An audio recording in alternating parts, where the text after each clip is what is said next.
Scarlett is ready for a electronic distributor transplant, and I have elected to go with a Powerspark positive earth distributor, which is very similar in appearance to the Lucas 25D, and the wiring is slightly different. In this case, the black wire is going to go to the negative on the coil. The white wire goes to the hot or switched wire on the from the ignition directly to the distributor. And then in this case, the coil on the positive terminal will actually be grounded to the mounting bracket. So it's a where we were a 3-wire system on the points distributor, we are going to there'll be 2 wires coming from the coil, and we'll actually have one of the 3 wires, the white with a black stripe wires will be disconnected entirely. So the only wire used from the original loom will be the white wire that'll run from the switch directly to the distributor. So that's the plan. This is pre-wired. I'm using some Lucas bullet style connectors to the existing wiring harness, and that's where we're at. So from this point, we'll be setting up the getting it top dead center, installing the distributor, replacing the existing 25D with a Powerspark.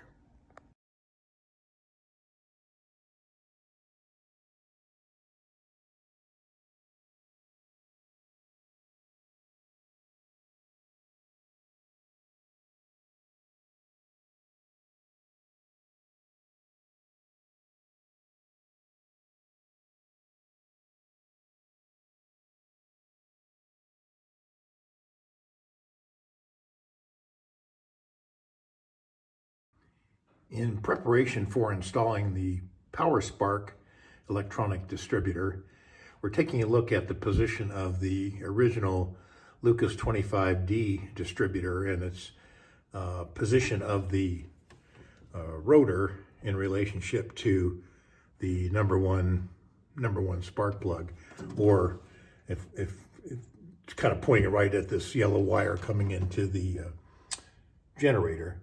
So this one, if we look down here, I have the securing plate removed, but we can see that the distributor plate is mounted flush up against the block. So right about down in this area here, we can see that that's flush up against the block, which means that the rotor is engaged in the cog at the bottom of the of this shaft. So when I remove this, when it comes out, and I put it back in, I'll get that back in there. When I kind of turn the rotor a little bit, that allows that plate to come flush with the surface of the block. I now have the Powerspark distributor installed in the block, but you'll notice that the rotor is now pointing at we'll call it the 8 o'clock position, rather than what it was doing was pointing at about the 2 o'clock position if this was a clock face. So I've got a choice to make of pulling the cog drive out of the block and rotating it so that the rotor points to the 2 o'clock position when installed, or I can simply reposition the high tension leads to the spark plugs so that the lead now comes from, for the number 1 plug, now comes from down here rather than coming from up there on the distributor cap. So we're going to give this a little bit of thought, but the good news is that I was having difficulty getting the distributor to mesh all the way down flush with the block, and by rotating the rotor 180 degrees, the cogs now line up and the distributor mounts flush to the block, which is a good thing.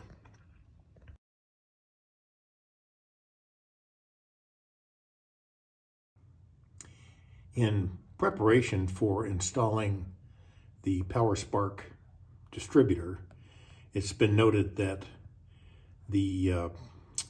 where the distributor engages into the block, it's 180 degrees off, so that the rotor is pointing downward towards this area over here, as opposed to up here where it would be pointing to the number 1 spark plug. So I need to rotate the drive gear, and I've got a link to a very extensive and well done demonstration of how that is all done.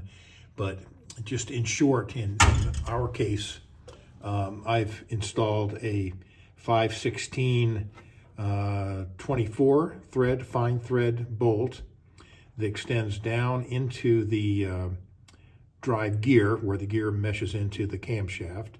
And you want to do that because there is a possibility of when you try to extract that it can fall down into the sump. So to prevent that happening, you want to keep that bolt engaged.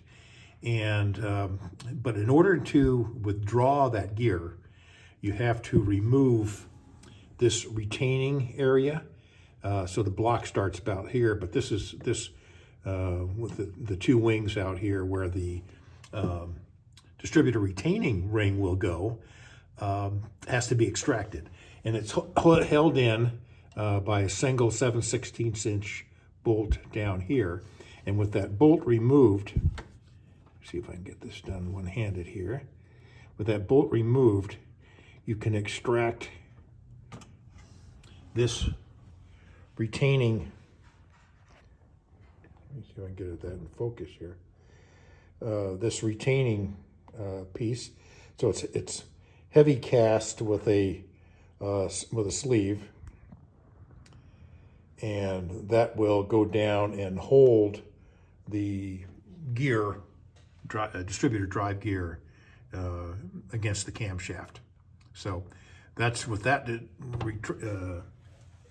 removed, I can then let me see if I can put that down and maybe get this to focus down in here. There you can just see where the this bolt is threaded into the drive gear. You can see one of the lobes over here where the teeth that the distributor would normally fit into. So this gear has to come out, be rotated 180 degrees, and then the distributor will fit in correctly.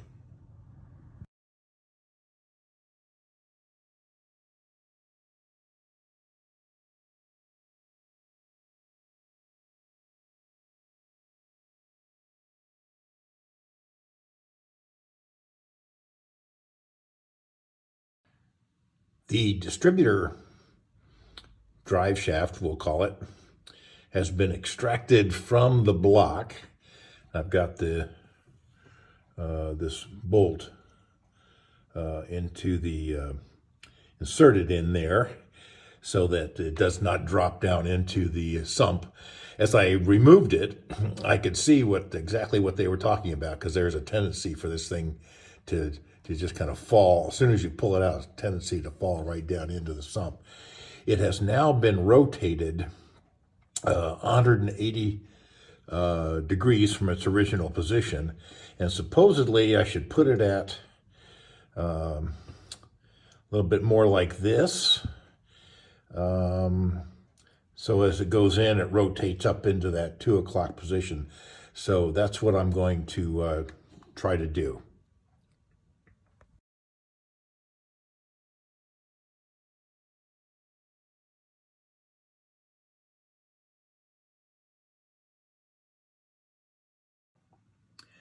I have rotated the drive gear 180 degrees, we believe.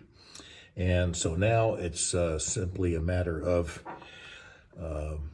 testing to see if the distributor will now insert and seat basically in this orientation so that the rotor is pointing to the #1 spark plug. So let's give it a try.